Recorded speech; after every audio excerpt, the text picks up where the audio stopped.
السلام علیکم ورحمۃ اللہ۔ بعض احباب نے چہرے کے کیل مہاسوں کے بارے میں طبی مسئلہ معلوم کیا ہے کہ اس کا طبی کیا علاج ممکن ہے۔ تو میرے بھائی، اس کا بہترین علاج تو شادی ہے۔ کیوں؟ اس لیے کہ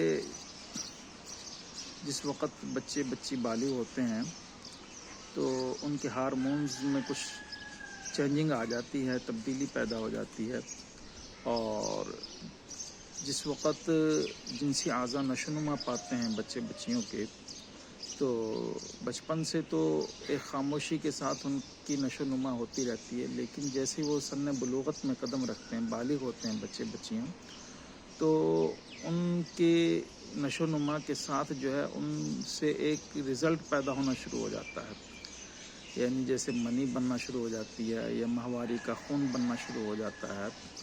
وہ ایک حدت کی تاثیر ہوتی ہے اس مواد کے اندر، تو اگر وہ اپنے وقت کے اوپر وہ مواد نکلتا رہے، کم از کم مہینے میں جو ماہواری کا اللہ پاک نے نظام رکھا ہے وہ قدرتی طور پر ماہواری جو ہے بچیوں کو آتی رہے یا لڑکوں کو کبھی کبھار احتلام ہوتا رہے، تو پھر بھی یعنی کہ یہ بھی ایک علاج ہے۔ اس سے بھی جو ہے وہ چہرہ شگفتہ رہتا ہے، اور چہرے کے اوپر اس مواد کی حدت کی وجہ سے جو ہے نا چہرے پر ایسے اثرات پیدا نہیں ہوتے اور کیل مہاسے نہیں بنتے۔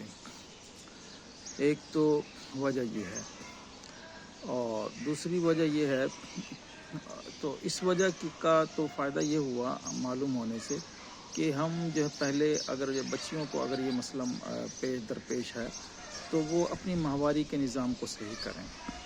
تو اور دوسرا اس کا علاج یہ ہے کہ پرہیز جو ہے وہ جتنی بھی ترش اور کھٹی چیزیں ہیں، خاص طور پر سموسے، پکوڑے اور چائے کا زیادہ استعمال، اور بعض دوست اگر شراب اللہ نہ کرے کوئی استعمال کرتے ہوں تو وہ تو اس کا بہت زیادہ ایک اہم سبب ہے۔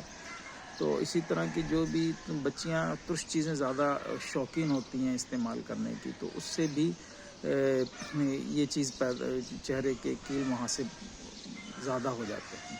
تو پہلی اس فرصت کے اندر ان چیزوں سے ہاتھ اٹھائیں، اور اگر آسان ممکن ہو تو علاج کروائیں اپنا۔ ہم بھی کرتے ہیں الحمدللہ، ہفتے کے اندر اللہ پاک جو ہے شفا دے دیتا ہے، تقریباً تھوڑے عرصے کے اندر جو ہے چہرہ جو ہے الحمدللہ بالکل صاف ہونا شروع ہو جاتا ہے۔ تو یا جہاں پر